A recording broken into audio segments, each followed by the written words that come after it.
Your memory is not what you think it is, and 2025 neuroscience research has revealed something unsettling about how your brain actually works. Every time you recall a memory, your brain rewrites it with your current emotions and context.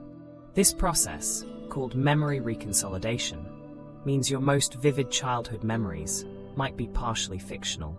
Scientists have discovered that therapists can use this memory flexibility to help trauma survivors reduce the emotional intensity of painful experiences. Understanding how memory really works opens up possibilities for personal transformation that go beyond traditional therapy. The 10 psychological facts I'm about to share will challenge everything you believe about your own mind, starting with something that might make you question your entire past. Your brain creates false memories every day.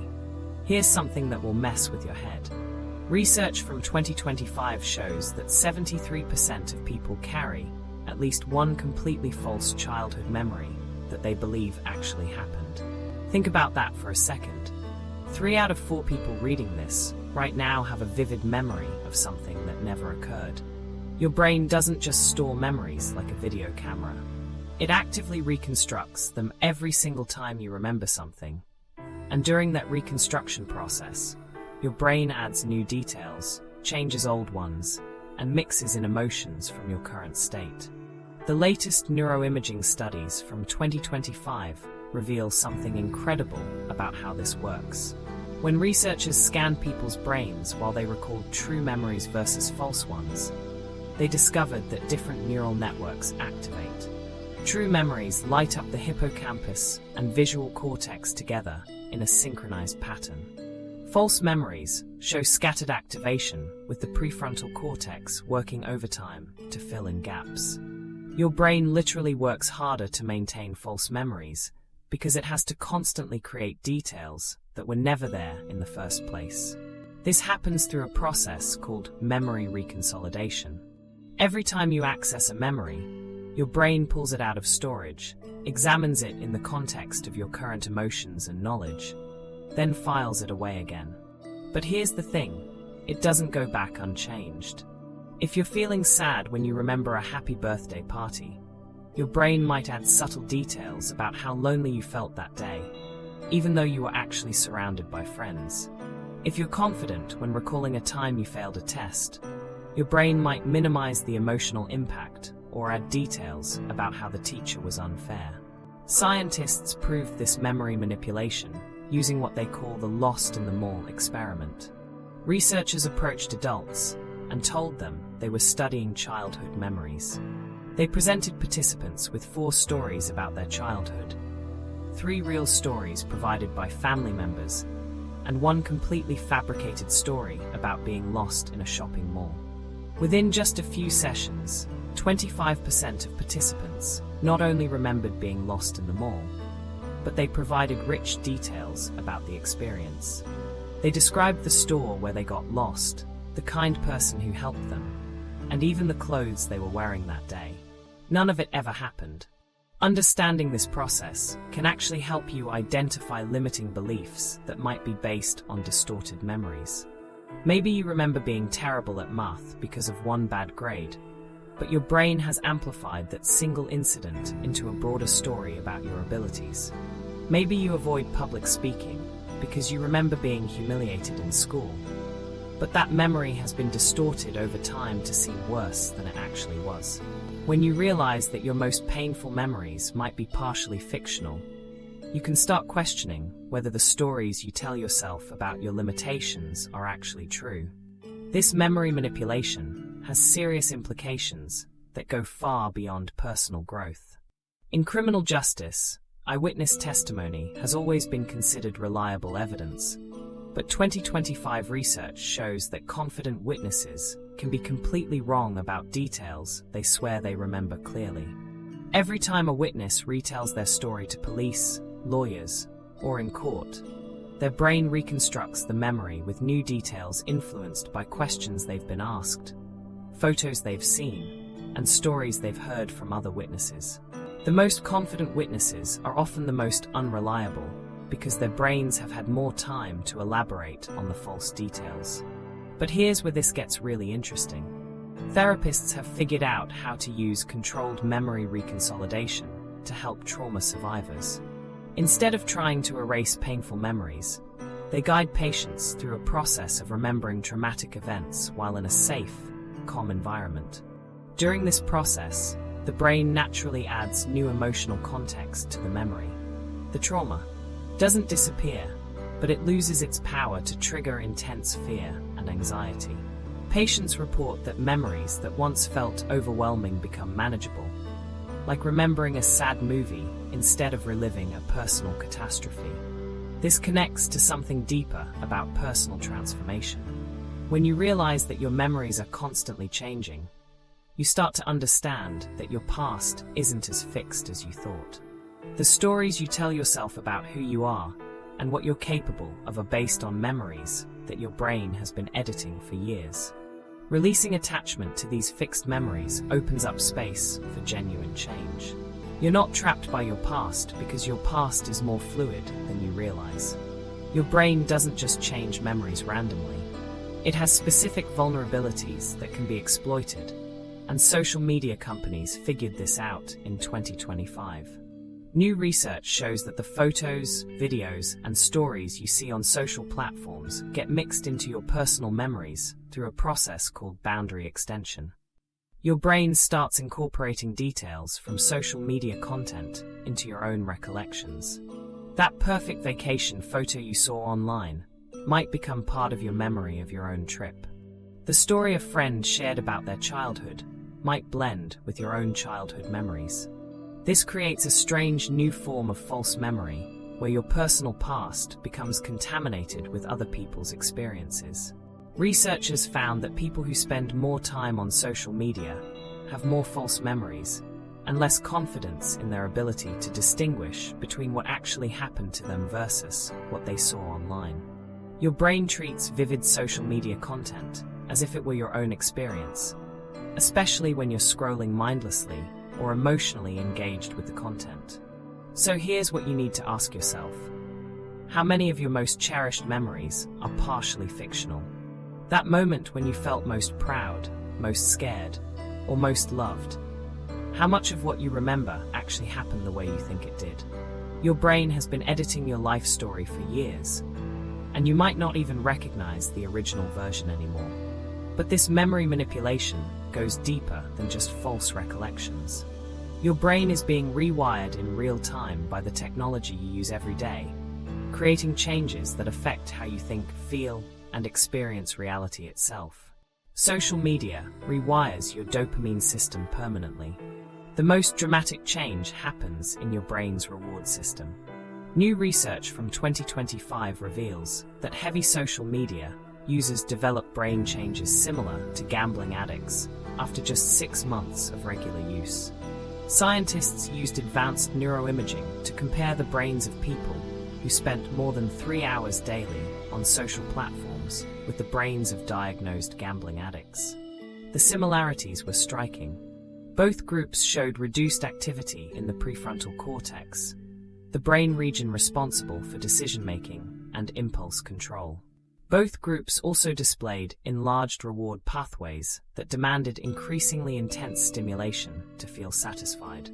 The infinite scroll feature on your favorite apps triggers dopamine release patterns that make everything else in your life feel boring and unrewarding. When you scroll through your feed, your brain never knows when the next interesting post will appear. This uncertainty creates what neuroscientists call a variable reward schedule, the same mechanism that keeps people pulling slot machine handles for hours.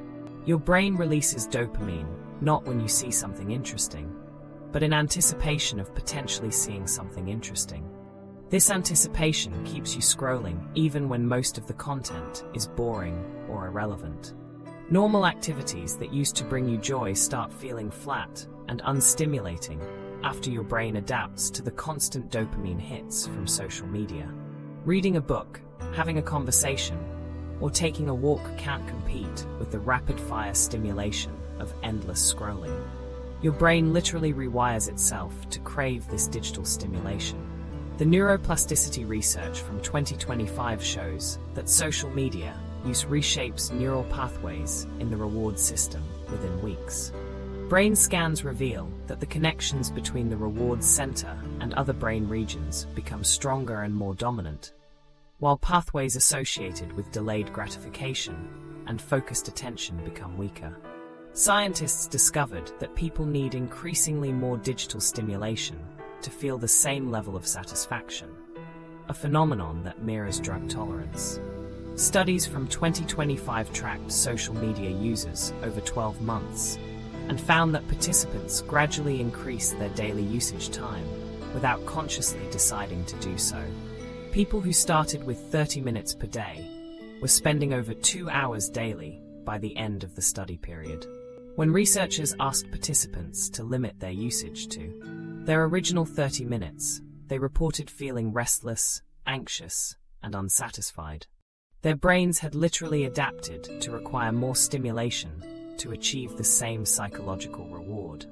This adaptation process leads to a condition researchers now call digital anhedonia, the inability to enjoy offline activities after prolonged social media use. Study participants reported that activities they once enjoyed, like listening to music, cooking, or exercising, felt boring and pointless after months of heavy social media use. Their brains had become so accustomed to the rapid dopamine surges from social platforms that everyday experiences seemed colorless and unstimulating. The contrast became so stark that some participants described feeling like they were living in black and white when they weren't online. Tech companies don't accidentally create these addictive patterns. They hire neuroscientists specifically to design platforms that are more engaging and harder to quit. These researchers use variable reward schedules, similar to those used in gambling, to keep users engaged for maximum time periods. The notifications you receive don't come at regular intervals, because unpredictable rewards are more addictive than predictable ones.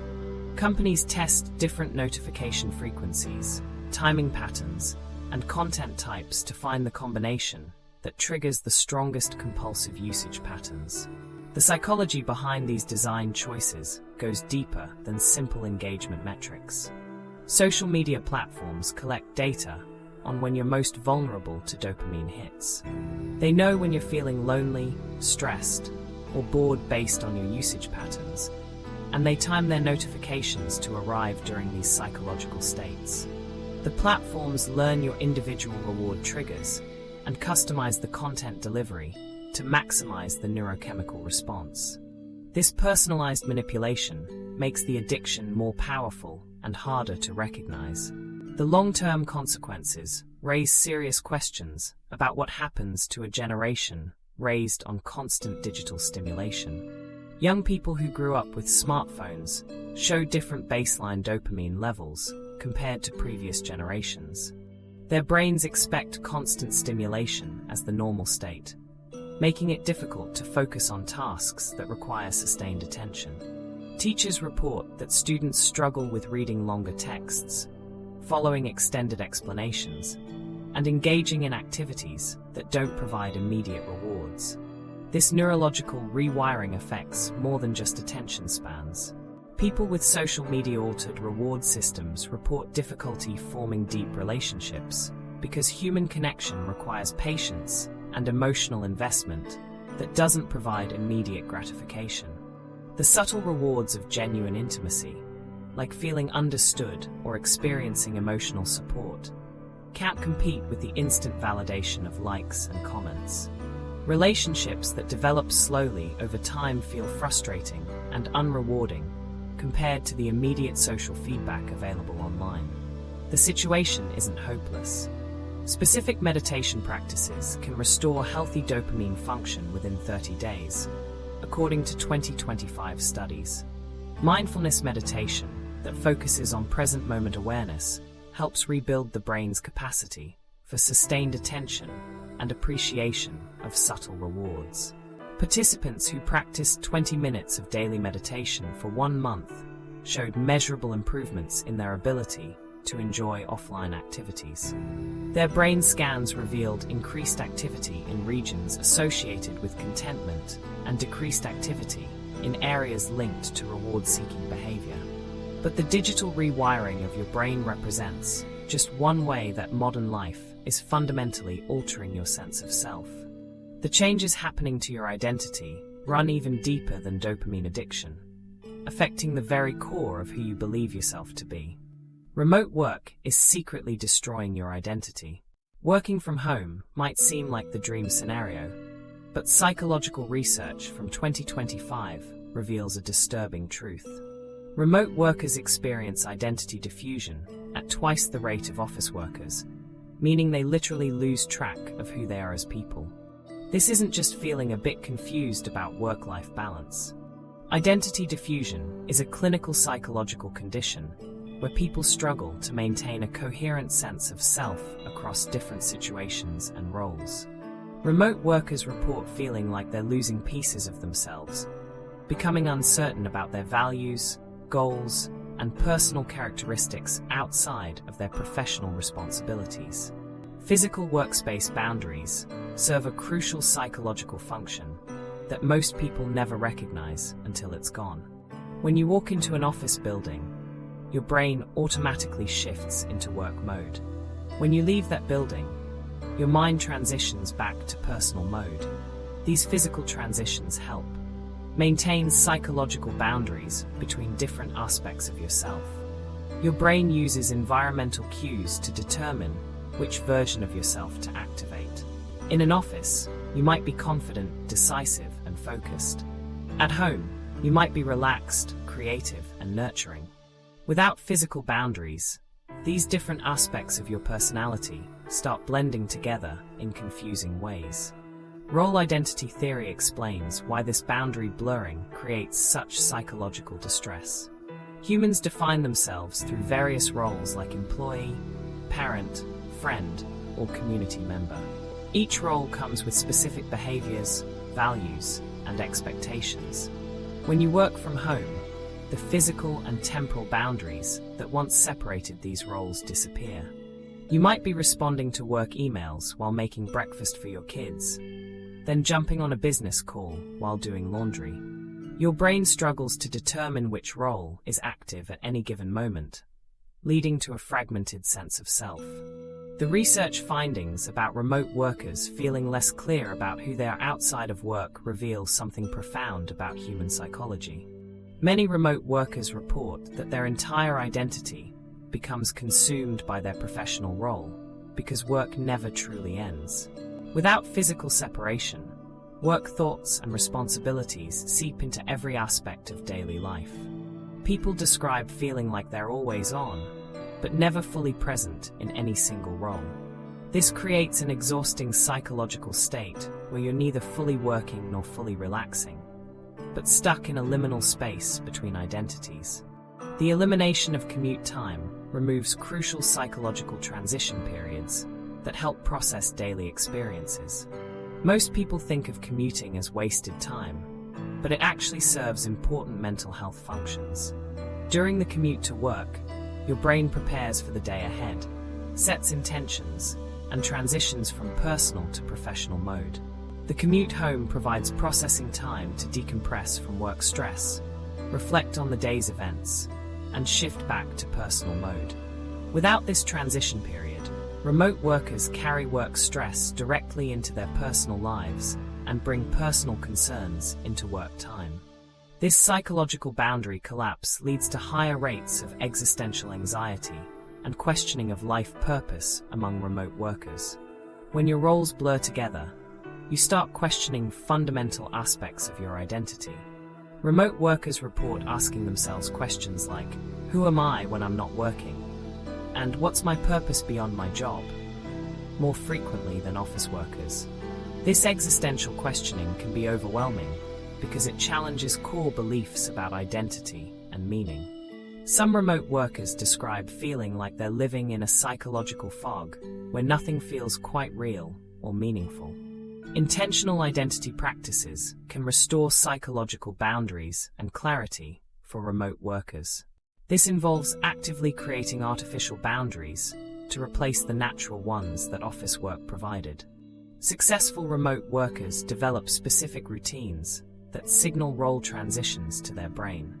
They might change clothes before starting work, create a dedicated workspace that's only used for professional activities, or establish strict time boundaries around work hours. Some remote workers create fake commutes by taking walks before and after work to simulate the psychological transition periods. The most effective identity practices involve conscious role switching throughout the day.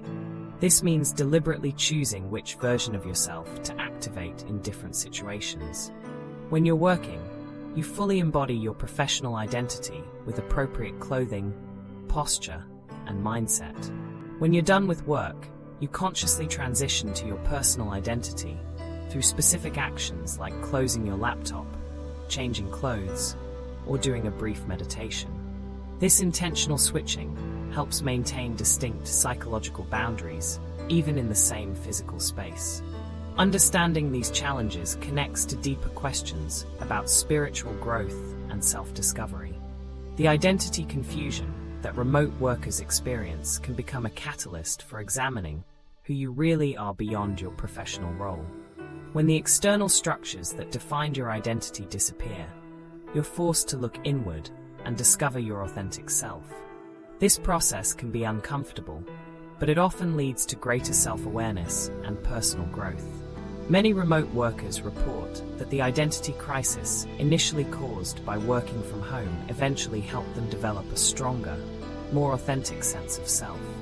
The spiritual dimension of this identity work involves recognizing that your job is just one aspect of your multifaceted identity. When work boundaries dissolve, you have an opportunity to explore other parts of yourself that might have been suppressed by rigid professional roles. You might discover creative talents, develop deeper relationships, or connect with spiritual practices that bring meaning beyond career achievements. The key is using the boundary collapse as a prompt for conscious self-exploration, rather than letting it create anxiety and confusion. This identity fluidity creates new vulnerabilities that extend beyond work-life balance. When your sense of self becomes unstable, you become more susceptible to external influences that can shape your self-perception in unexpected ways.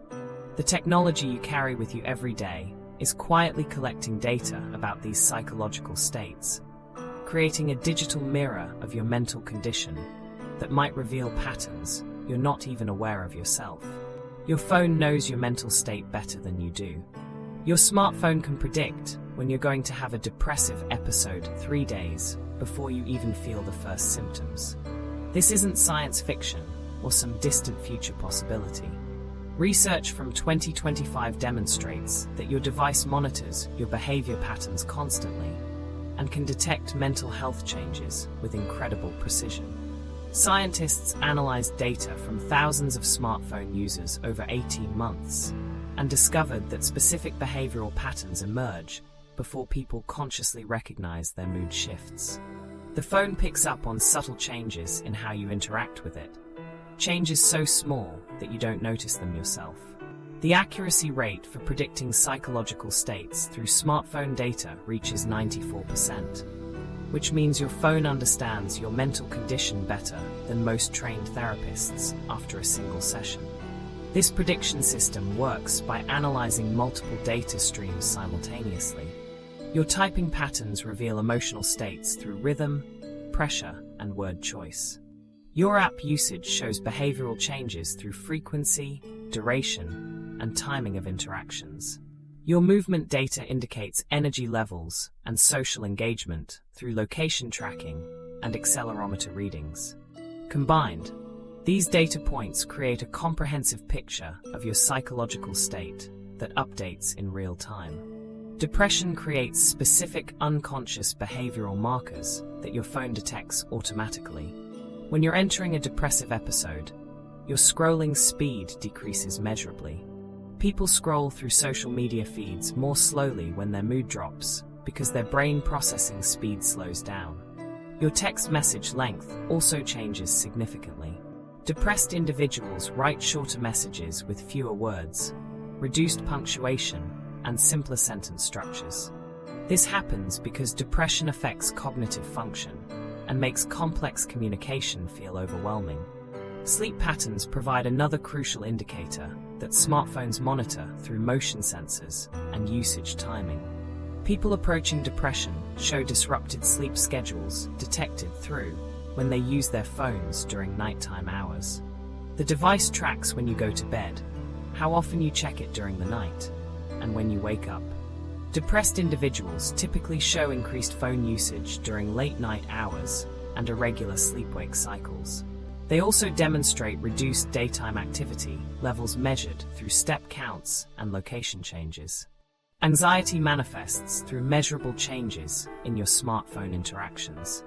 When you're anxious, you show increased typing errors, faster scrolling speeds, and more frequent app switching. Anxious people tend to check their phones more often, but spend less time engaged with individual pieces of content. These behavioral changes create a unique signature that smartphones can recognize through patterns in your digital interactions. The ethical implications of tech companies having access to this intimate psychological data raise serious concerns about privacy and potential misuse. Your smartphone collects information about your mental state continuously without explicit consent for psychological monitoring. This data could be used to manipulate your behavior through targeted advertising, content recommendations, or product suggestions designed to exploit your emotional vulnerabilities. Companies might sell this psychological profile information to insurance companies, employers, or other organizations that could discriminate against you based on your mental health patterns. Mental health apps are already using this technology to provide early intervention support. These applications monitor your behavioral patterns and send alerts when they detect concerning changes. Some apps automatically connect you with crisis support services when they identify severe depression or anxiety indicators. Others provide personalized coping strategies based on your specific behavioral patterns and triggers. The early warning system allows for proactive treatment that can prevent minor mood changes from developing into serious mental health episodes. The constant monitoring enabled by smartphone technology creates complex questions about whether this surveillance helps or harms psychological well-being. Continuous monitoring might reduce anxiety for some people who feel supported by having their mental state tracked and validated. Others might experience increased anxiety from knowing their every interaction is being analyzed and categorized. The awareness that your phone is constantly evaluating your mental health could create performance pressure that actually worsens psychological symptoms. Understanding these patterns can help you recognize your own mental state changes before they become overwhelming. When you know that depression affects your scrolling speed and message length, you can use these indicators as early warning signs. If you notice yourself typing shorter messages or scrolling more slowly, you can proactively engage in mental health support activities. This awareness transforms unconscious behavioral changes into conscious self-care opportunities. The technology also reveals how much your mental state influences your digital behavior in ways you never considered.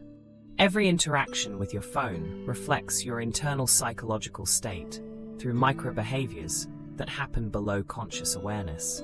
This recognition can increase your understanding of the mind-body connection and how psychological states manifest through physical actions. Your phone becomes a mirror that reflects your internal world back to you through behavioral data. The spiritual dimension of this external monitoring involves recognizing how technology can complement internal mindfulness practices. Your phone provides objective data about behavioral patterns that you might miss through internal awareness alone. This external feedback can validate your internal experiences and help you trust your own perceptions about your mental state. However, the goal isn't to replace internal awareness with external monitoring, but to use both approaches together for comprehensive self-understanding. This sophisticated psychological monitoring represents just the beginning of how artificial intelligence is reshaping human emotional experiences. The same technology that tracks your mental state is being deployed in ways that fundamentally chatbots trigger deeper emotional responses and understand yourself. People share more personal information with AI therapists than human therapists during their very first sessions, according to shocking research from 2025. This finding reveals something profound about human psychology and our relationship with artificial intelligence. When researchers compared initial therapy sessions between humans and AI chatbots, they discovered that people disclosed intimate details about their lives, relationships, and mental health struggles much more freely to machines than to trained human professionals. The difference wasn't small either. Participants shared approximately 40% more personal information with AI therapists during initial consultations compared to human therapists with identical credentials and experience levels. This phenomenon stems from what psychologists call artificial intimacy, a unique psychological state where people feel safer being vulnerable with machines than with other humans. The absence of human judgment creates a psychological safe space that eliminates many barriers to authentic self-expression. When you talk to an AI therapist, you don't worry about facial expressions, body language, or subtle social cues that might suggest disapproval or judgment. The AI won't form personal opinions about your choices, won't gossip about your secrets, and won't carry emotional baggage from its own life experiences that might affect how it responds to your problems. AI removes the social judgment fears and performance anxiety that typically inhibit authentic human connection. Most people approach human therapists with some level of performance pressure. They want to appear intelligent, reasonable, and worthy of help. This desire to make a good impression can prevent people from sharing their most shameful thoughts, embarrassing behaviors, or socially unacceptable feelings. With AI, this performance pressure disappears completely. You can admit to thoughts and behaviors that you would never confess to another human being, because the AI doesn't have social relationships, professional reputation concerns, or personal opinions that might be affected by your revelations. The fear of being judged as crazy, weak, or morally deficient disappears when talking to artificial intelligence. Human therapists, despite their professional training, are still human beings with their own biases, reactions, and emotional responses. Clients often worry about shocking or disturbing their therapist with particularly dark thoughts or unusual behaviors. AI eliminates this concern entirely because it doesn't experience shock, disgust, or emotional disturbance. This removal of social anxiety allows people to explore their psychological landscape more honestly and completely than they might with human professionals. Research indicates that interactions with AI companions activate similar brain regions as human relationships, suggesting that your brain processes artificial relationships in ways comparable to human social interactions. Brain imaging studies show that when people interact with AI companions, their neural activity patterns mirror those seen during human social interactions. The brain regions associated with empathy, emotional regulation, and social bonding light up during AI conversations, just as they do during human conversations. This neurological similarity explains why people can form genuine emotional attachments to artificial intelligence systems. The mirror neuron system, which helps humans understand and empathize with others, activates during AI interactions, even though the AI doesn't actually have emotions or consciousness. Your brain treats the AI as if it were a real person with real feelings, creating authentic emotional experiences, despite the artificial nature of the interaction. This neurological response validates the emotional significance of AI relationships and explains why people can feel genuinely supported, understood, and cared for by artificial intelligence systems.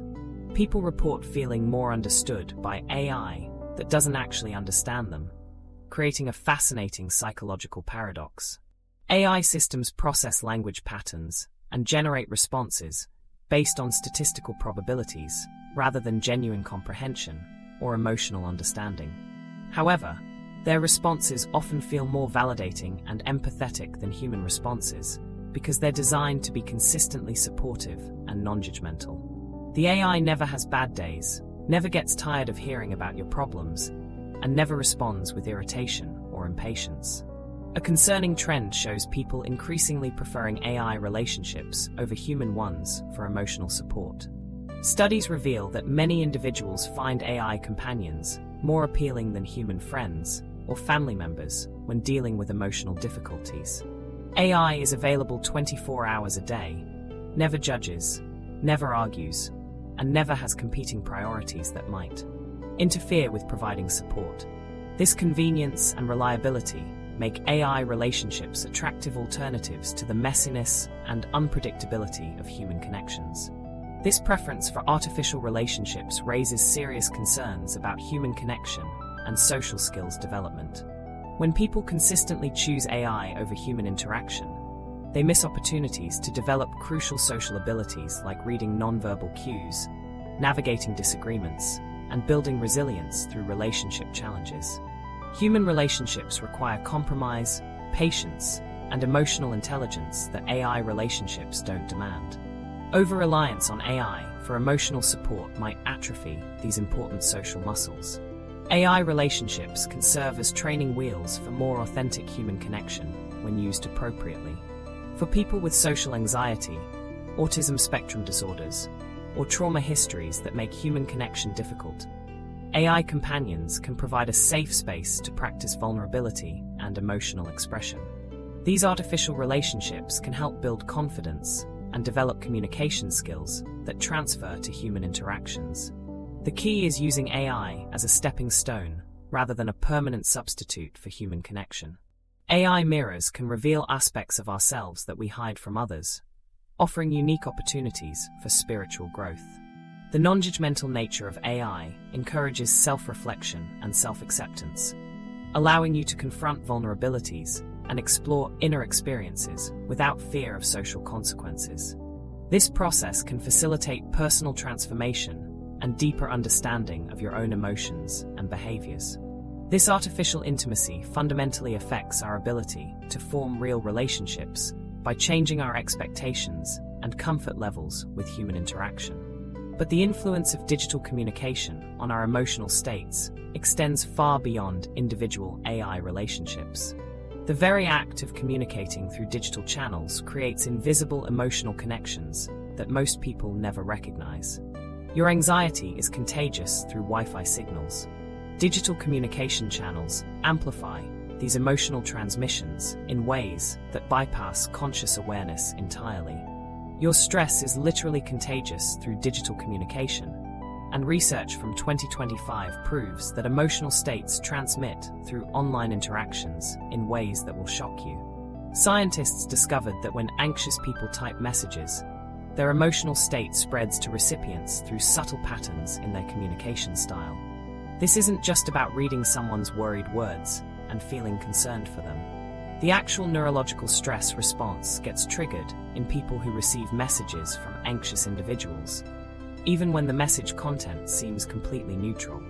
The way anxious people type creates unconscious rhythmic patterns that influence others' stress levels without anyone realizing it's happening. When you're anxious, your typing rhythm becomes irregular with sudden bursts of fast typing followed by long pauses. You make more typos, use shorter sentences, and choose words that carry subtle emotional undertones. Recipients pick up on these patterns subconsciously, and their nervous systems respond as if they're experiencing the same stress that created those typing patterns. Your brain interprets irregular typing rhythms as signs of distress, triggering your own stress response in solidarity. Word choice patterns reveal anxiety levels through specific linguistic markers that spread emotional contagion digitally. Anxious people use more negative words, express more uncertainty, and include more qualifying phrases like, "I think maybe," or "I'm not sure but." They also use more first-person singular pronouns, focusing conversations on themselves and their worries. These linguistic patterns create a psychological atmosphere that makes recipients feel more anxious and uncertain, even when they're not consciously aware of the specific words that triggered their stress response. Digital emotional contagion research shows that negative emotions spread through social networks faster than positive ones, creating cascading waves of stress that amplify as they move through connected groups. When one person posts anxious content, it triggers anxiety in their immediate network, who then share that anxiety with their connections, creating exponential spread patterns.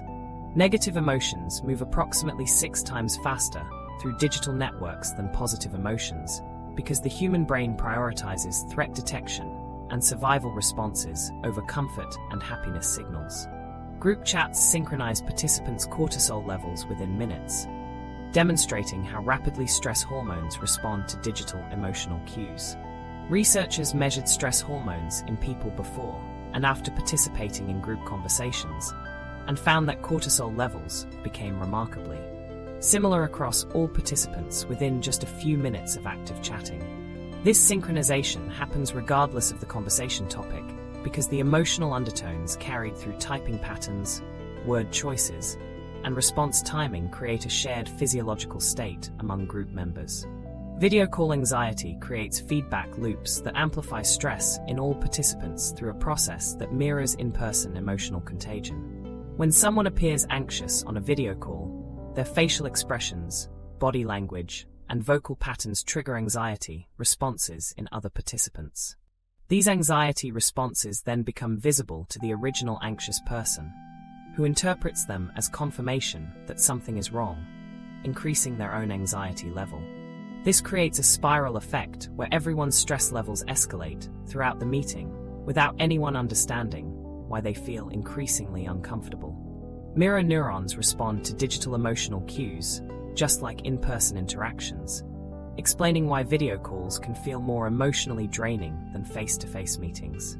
Your brain processes the emotional information from video calls through the same neural pathways used for in-person interactions, but the slight delays and technical glitches create additional stress that wouldn't exist in physical meetings.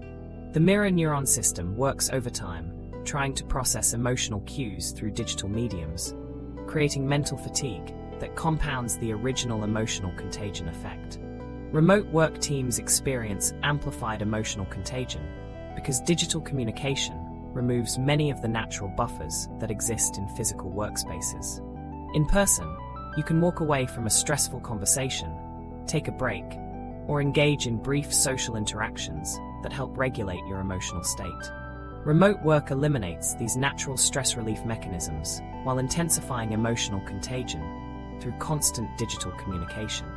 Team members remain connected through chat platforms, email, and video calls throughout the day, creating continuous exposure to others' emotional states without opportunities for natural emotional regulation. Online communities develop shared emotional climates that influence individual mental health through collective digital emotional contagion. When online groups consistently share negative content, express pessimistic viewpoints, or engage in conflict, they create psychological environments that trigger chronic stress responses in members.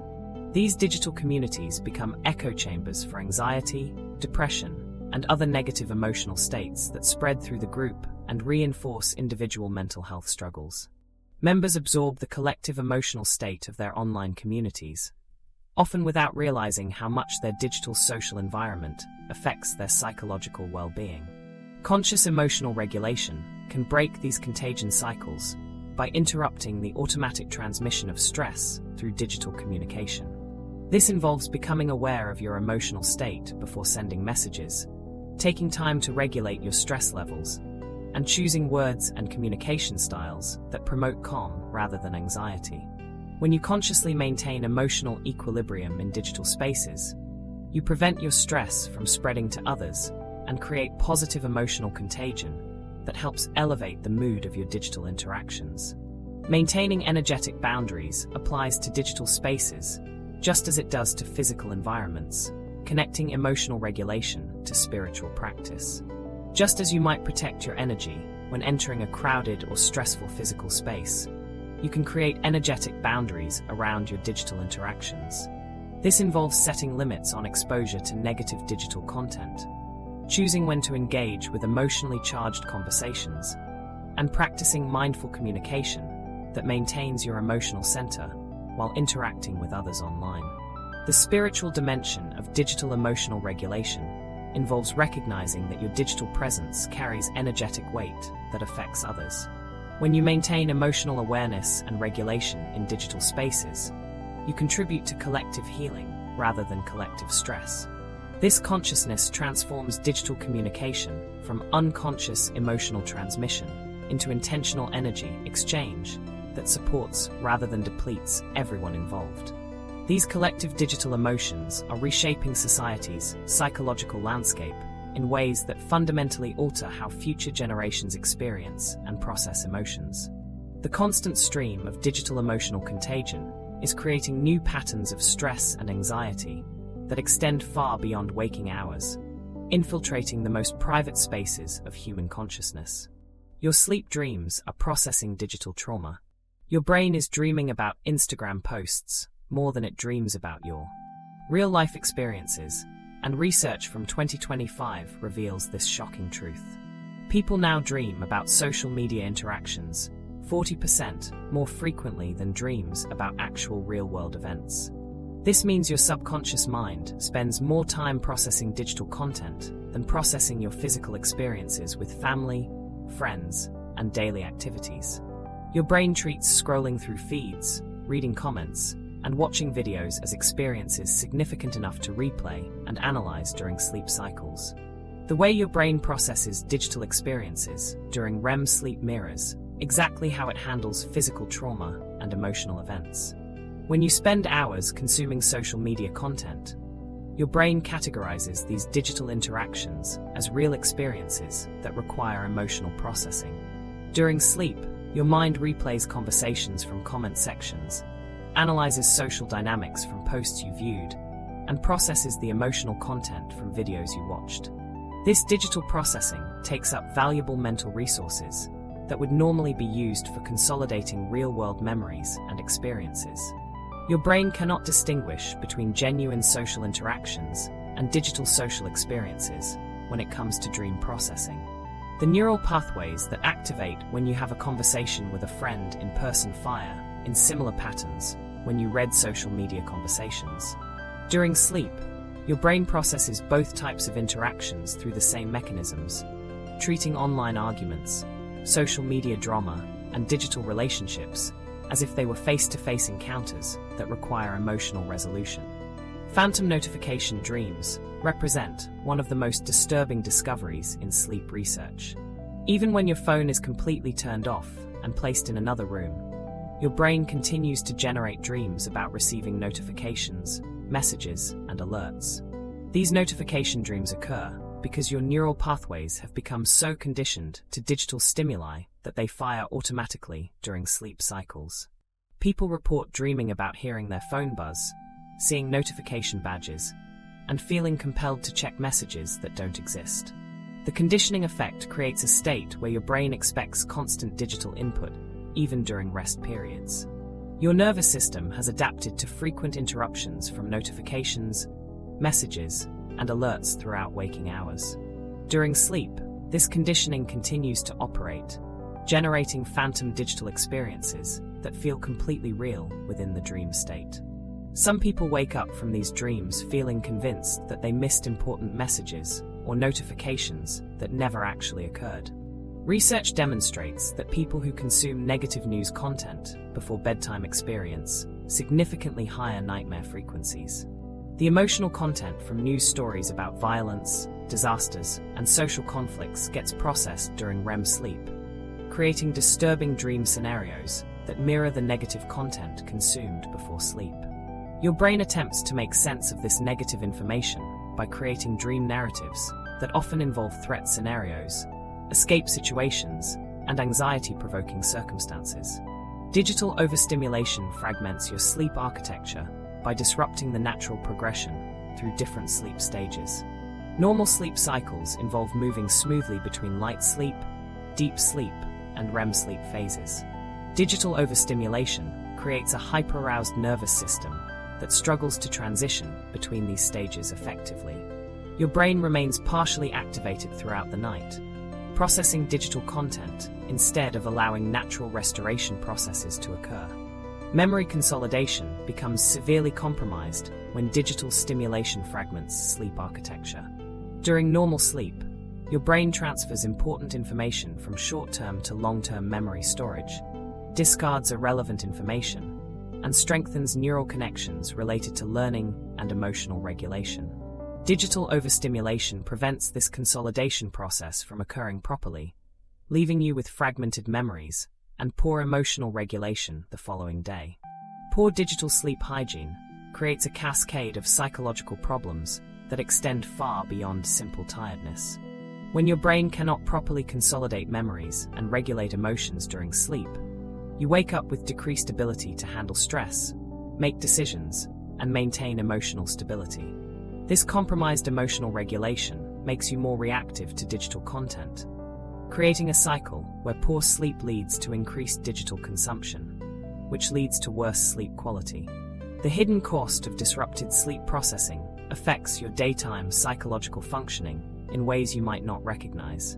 People with poor digital sleep hygiene report increased irritability, difficulty concentrating, and heightened anxiety levels throughout the day. These symptoms often get attributed to stress or workload, but they actually stem from the brain's inability to properly process and integrate experiences during sleep cycles. Specific digital detox practices can restore healthy dream patterns within weeks of implementation. These practices include eliminating screen time for at least 2 hours before bedtime, keeping devices out of the bedroom, and engaging in calming activities like reading physical books or practicing meditation before sleep. People who implement these changes report dramatic improvements in dream content quality and overall sleep satisfaction within just 2 to 3 weeks. The restoration process involves retraining your nervous system to expect calm, gradual transitions into sleep rather than abrupt shifts from high stimulation to rest. Creating consistent bedtime routines without digital devices helps your brain establish healthy sleep cues and return to natural circadian rhythms. This neurological retraining allows your brain to dedicate proper resources to memory consolidation and emotional processing rather than digital content analysis. Clean sleep achieved through improved digital hygiene provides access to deeper unconscious wisdom and creative insights. When your brain can properly process emotions and consolidate memories during sleep, you gain access to intuitive understanding and creative problem-solving abilities that digital overstimulation blocks. Many people report increased creativity, better decision-making, and enhanced emotional intelligence after implementing digital detox practices. This digital contamination of sleep represents just one symptom of a broader crisis affecting human connection and well-being. The psychological isolation created by our digital habits is creating health consequences that extend far beyond poor sleep quality, affecting our bodies in ways that researchers are only beginning to understand. Loneliness is now officially more deadly than smoking. The most severe consequence manifests through your body's biological response to social disconnection. Chronic loneliness now increases your mortality risk by 50%, making it more deadly than obesity or smoking according to alarming health data from 2025. This statistic means that social isolation poses a greater threat to your physical survival than carrying excess weight or smoking cigarettes daily.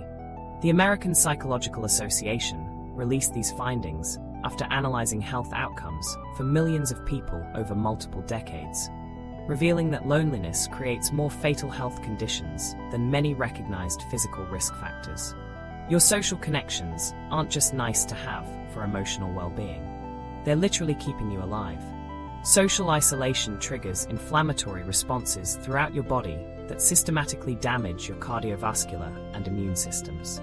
When you experience chronic loneliness, your body interprets this social disconnection as a threat to survival, activating the same stress response systems that would fire during physical danger. This chronic activation floods your system with inflammatory chemicals that were designed for short-term crisis situations, not long-term social conditions. Your immune system becomes hyperactive, attacking healthy tissue while simultaneously becoming less effective at fighting actual infections and diseases. The cardiovascular damage from loneliness occurs through multiple biological pathways that compound over time. Chronic loneliness elevates cortisol levels, which increases blood pressure and contributes to arterial damage. The inflammatory response damages blood vessel walls, creating conditions that promote heart disease and stroke. Lonely people show higher rates of heart attacks, strokes, and other cardiovascular events compared to socially connected individuals, even when controlling for other risk factors like diet, exercise, and medical history. Your immune system becomes compromised in specific ways that make you more susceptible to infections, cancer, and autoimmune disorders. The chronic stress from loneliness suppresses your body's ability to produce effective immune responses to new threats, while simultaneously creating excessive inflammation that damages healthy tissue. This creates a double burden where your body can't fight off diseases effectively, while also attacking itself through inflammatory processes. Neurological research reveals that loneliness literally shrinks brain regions responsible for empathy and social cognition, creating a vicious cycle that makes social connection even more difficult. Brain imaging studies show that chronically lonely people have reduced gray matter in areas associated with understanding others' emotions, reading social cues, and feeling empathy. This brain shrinkage makes social interactions feel more confusing and less rewarding, leading to further social withdrawal and increased loneliness. The brain regions affected by loneliness include the prefrontal cortex, which helps regulate emotions and make social decisions, and the temporal lobe areas that process social information. As these regions shrink, lonely people struggle more with interpreting facial expressions, understanding social nuances, and feeling emotionally connected to others. This neurological damage creates a downward spiral where loneliness makes social skills deteriorate, making successful social interactions less likely. Lonely people's brains show hypervigilance patterns similar to those seen in post-traumatic stress disorder, indicating that chronic social isolation creates trauma-like responses in the nervous system. Brain scans reveal that lonely individuals display heightened activity in threat detection areas and reduced activity in reward and pleasure centers. This hypervigilant state makes lonely people more sensitive to social rejection and criticism, while reducing their ability to experience joy from social interactions. This trauma-like brain state creates a defensive mindset that interprets neutral social interactions as potentially threatening. Lonely people become more likely to perceive rejection, criticism, or judgment in social situations, even when none exists. This hypervigilance makes social interactions feel exhausting and stressful rather than enjoyable and rewarding, perpetuating the cycle of social withdrawal and increasing loneliness. Digital connection paradoxically increases loneliness by providing shallow substitutes for deep relationships that fail to meet fundamental human needs for intimacy and understanding. Social media platforms and digital communication create an illusion of connection while actually preventing the formation of meaningful bonds.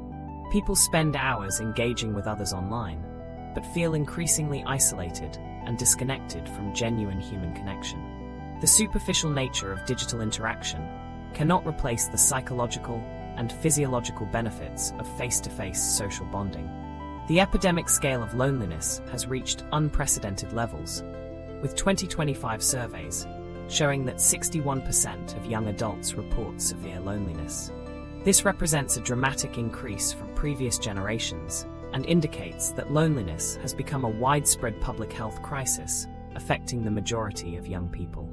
The digital generation faces unique challenges in forming deep social connections due to reduced face-to-face interaction, increased social media use, and changing social norms around friendship and community involvement. Specific social connection practices can reverse these health effects rapidly when implemented consistently. Research shows that interventions such as group therapy, community involvement, and social skills training can effectively reduce loneliness and improve health outcomes within weeks or months.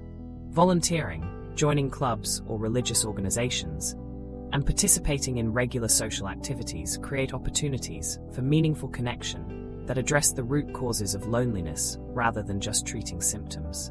The most effective interventions focus on quality rather than quantity of social connections. Having one or two close, supportive relationships provides more health benefits than having many superficial acquaintances. Building these deep connections requires vulnerability, consistent effort, and willingness to invest time and emotional energy in other people. Understanding why some people naturally form these life-saving connections, while others struggle with chronic isolation, reveals patterns that trace back to our earliest experiences.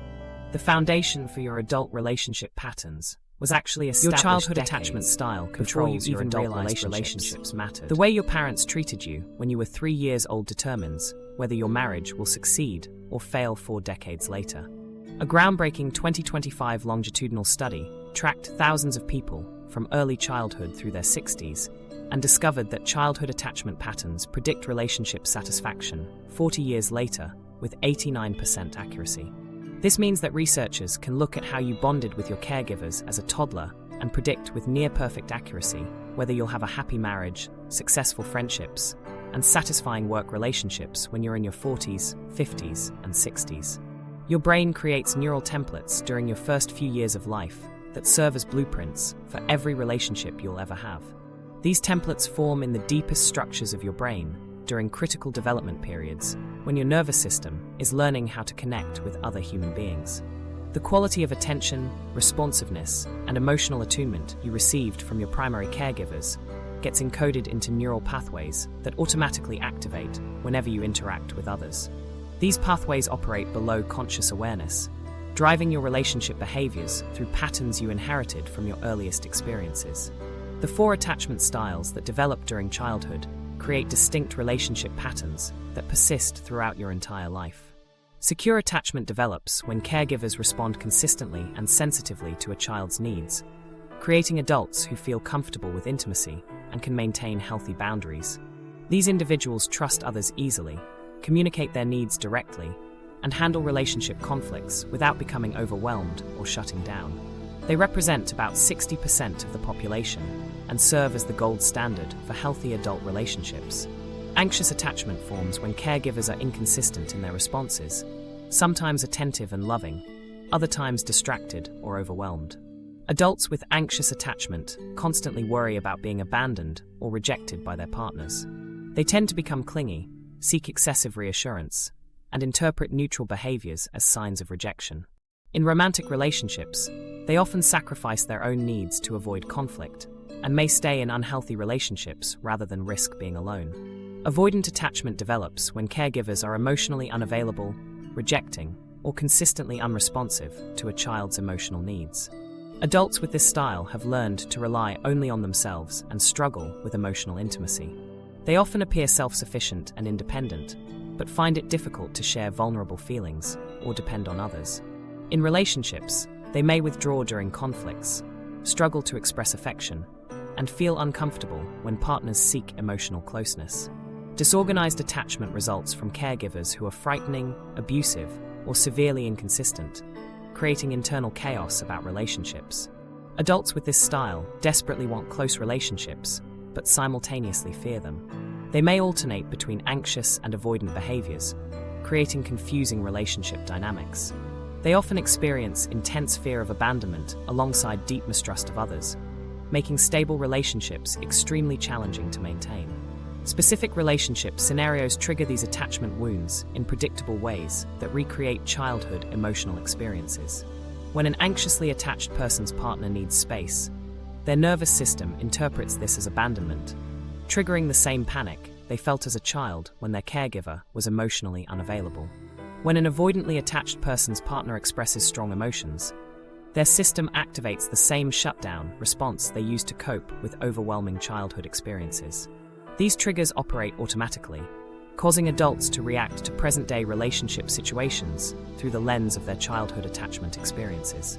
The unconscious partner selection process reveals how people choose relationships that confirm their existing attachment beliefs rather than challenge them. Anxiously attached individuals often choose partners who are emotionally unavailable or inconsistent, recreating the familiar dynamic of pursuing someone who might leave. Avoidantly attached people frequently select partners who are also uncomfortable with intimacy, allowing both parties to maintain emotional distance. This unconscious selection process perpetuates familiar relationship patterns, even when those patterns cause pain and dissatisfaction. People don't consciously choose partners who will recreate their childhood wounds, but their attachment system drives them toward familiar relationship dynamics. The brain interprets familiar patterns as safe, even when those patterns are actually harmful. This explains why people often find themselves in similar relationship problems with different partners, wondering why they keep attracting the same type of person. The attraction isn't really about the other person's personality or behavior, but about how that person fits into their existing attachment template. Breakthrough research reveals that attachment styles can be changed through targeted therapeutic work, offering hope for breaking generational cycles of relationship dysfunction. Attachment-based therapy helps people identify their attachment patterns, understand how these patterns developed, and learn new ways of relating to others. This process involves exploring past experiences, processing emotional wounds, and practicing new relationship behaviors in the safety of the therapeutic relationship. The brain's neuroplasticity allows these deep-seated patterns to be rewired, even in adulthood. Awareness of attachment patterns represents the first step toward healing, because it brings unconscious relationship dynamics into conscious awareness. When you understand your attachment style, you can begin to recognize when your childhood patterns are influencing your current relationships. This awareness allows you to pause before reacting automatically and choose responses that serve your adult relationships rather than simply repeating childhood survival strategies. These individual attachment patterns don't exist in isolation. They're shaped by larger forces that affect entire populations, creating shared psychological responses that influence millions of people simultaneously. The experiences that shape one generation's attachment patterns can create lasting changes that extend far beyond individual relationships. Collective trauma is rewiring humanity's stress response. Major global events create biological changes that extend far beyond the individuals who experience them directly. The stress your generation experienced during the pandemic has literally rewritten your genetic code, and groundbreaking epigenetic research from 2025 proves that these changes will affect your children, grandchildren, and great-grandchildren. Scientists discovered that pandemic stress altered gene expression patterns in ways that get passed down through generations, meaning the anxiety, isolation, and trauma millions of people experienced during lockdowns has created biological changes that will influence human psychology for the next century. This isn't just about feeling stressed or having bad memories. Your DNA has been modified by collective trauma, and those modifications are now part of your genetic inheritance that you'll pass to future generations. Collective traumatic events create shared psychological patterns across entire populations through mechanisms that researchers are just beginning to understand. When millions of people experience the same threatening situation simultaneously, their nervous systems adapt in similar ways, creating population-wide changes in stress responses, social behaviors, and emotional processing. The pandemic created the largest collective trauma event in modern history, with virtually every person on Earth experiencing some level of threat, uncertainty, and social disruption at the same time. This shared experience has created psychological patterns that extend far beyond individual trauma responses. Entire cultures now exhibit what scientists call societal hypervigilance, a condition where populations develop PTSD-like symptoms from shared threats. This hypervigilance state manifests as increased distrust of institutions, heightened sensitivity to potential dangers, and chronic activation of stress response systems across large groups of people. Whole societies now operate from a baseline of fear and defensiveness that didn't exist before the pandemic. People scan their environment constantly for threats, interpret neutral situations as potentially dangerous, and maintain elevated stress responses even when no immediate danger exists. This societal hypervigilance creates cascading effects that influence everything from political behavior to consumer choices to relationship patterns. Communities that once felt safe and connected now operate from assumptions of threat and scarcity. Social interactions carry an undercurrent of anxiety and mistrust that affects how people relate to neighbors, colleagues, and even family members. The collective nervous system has been rewired to expect danger, making it difficult for entire populations to relax and return to pre-pandemic levels of social trust and cooperation. Children born during high-stress periods show fundamentally different baseline cortisol levels and stress responses compared to children born during calmer times. These biological differences affect emotional regulation, cognitive development, and social interactions in ways that will shape their entire lives. Research reveals that pandemic babies have stress hormone patterns that make them more reactive to environmental threats and less able to self-regulate when faced with challenges. Their nervous systems developed in an environment of chronic stress creating biological templates that assume the world is dangerous and unpredictable. Social media amplifies collective trauma by creating shared emotional experiences at unprecedented scale, turning individual trauma responses into viral psychological contagion. Platforms designed to maximize engagement naturally promote content that triggers strong emotional reactions, which often means traumatic, threatening, or disturbing material spreads faster than calm, reassuring content. When millions of people consume the same traumatic content simultaneously, their individual stress responses synchronize, creating collective emotional states that reinforce and amplify the original trauma. The algorithms that govern social media platforms create echo chambers that intensify traumatic experiences by repeatedly exposing users to similar distressing content. People who engage with pandemic-related anxiety content get fed more anxiety-provoking material, creating feedback loops that maintain chronic stress states. The constant exposure to distressing news, misinformation, and social comparisons through digital platforms has created a form of ongoing trauma exposure that prevents natural recovery processes from occurring. Hidden within this collective trauma lies an unprecedented opportunity for widespread healing through practices that can reverse these genetic changes. Scientists discovered that collective healing interventions like group therapy, community support programs, and trauma-informed care can actually restore healthy gene expression patterns within months of implementation.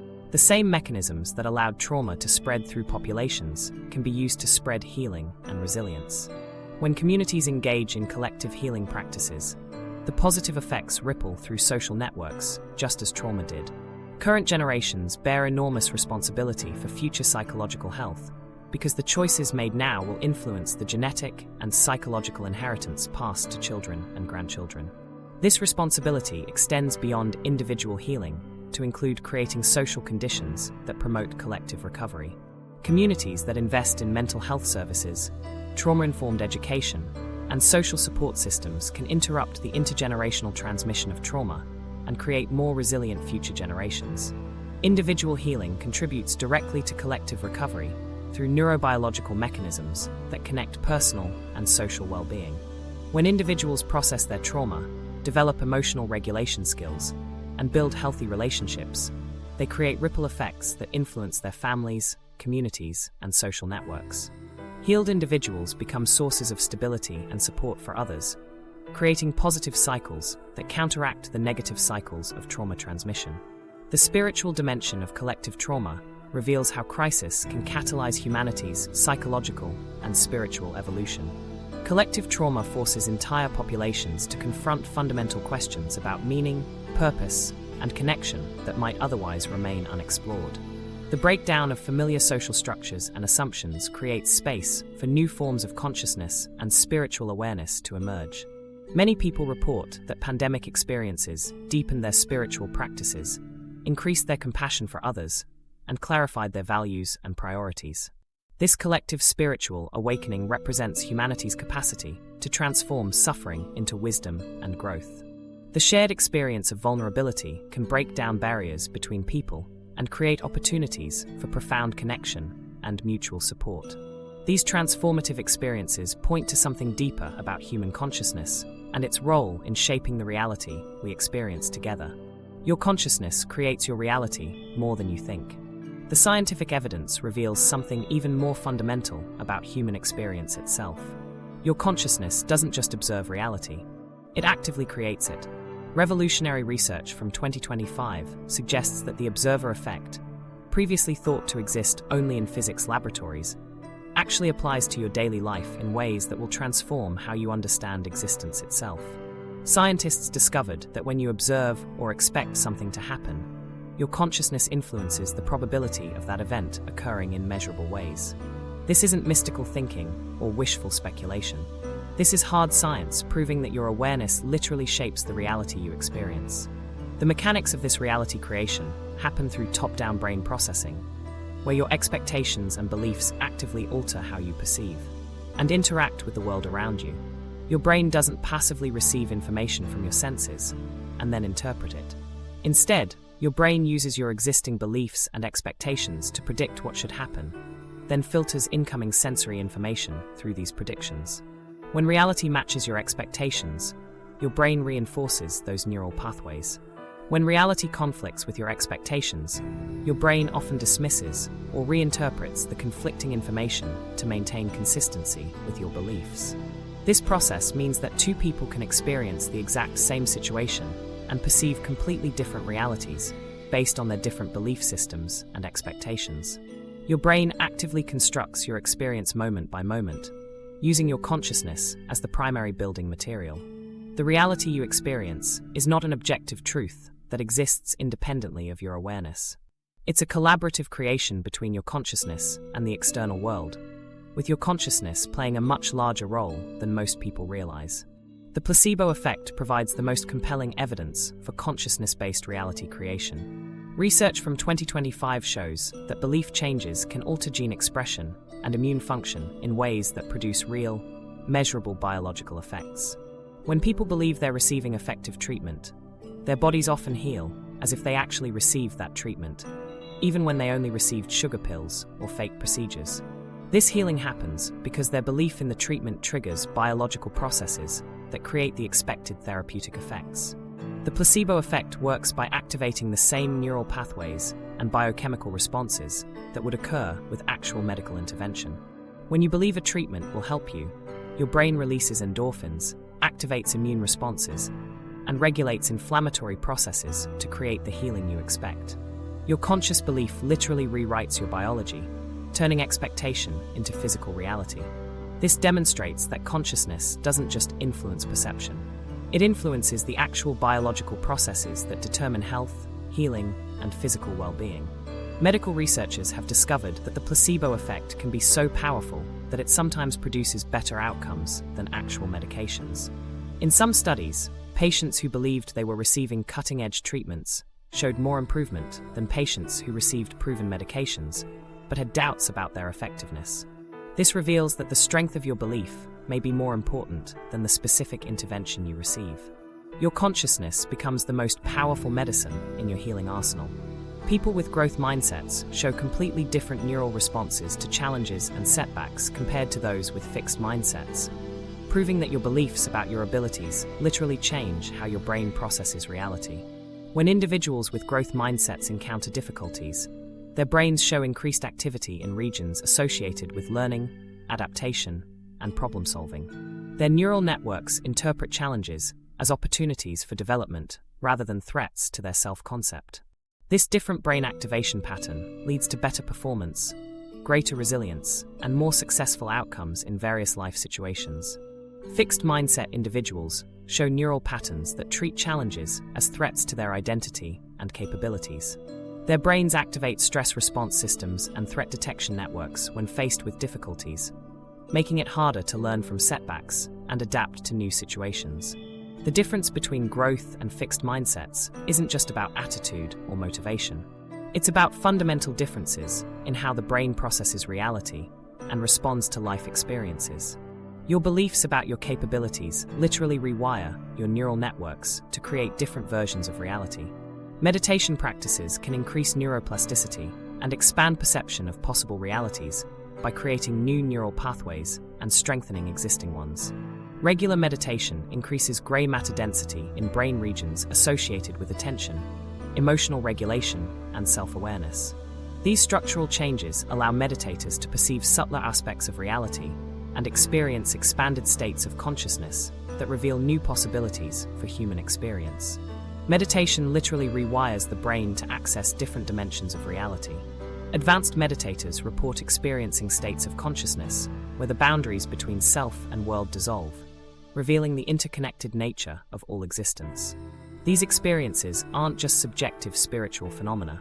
Brain imaging studies show that meditation creates measurable changes in neural activity patterns that correspond to these expanded states of awareness.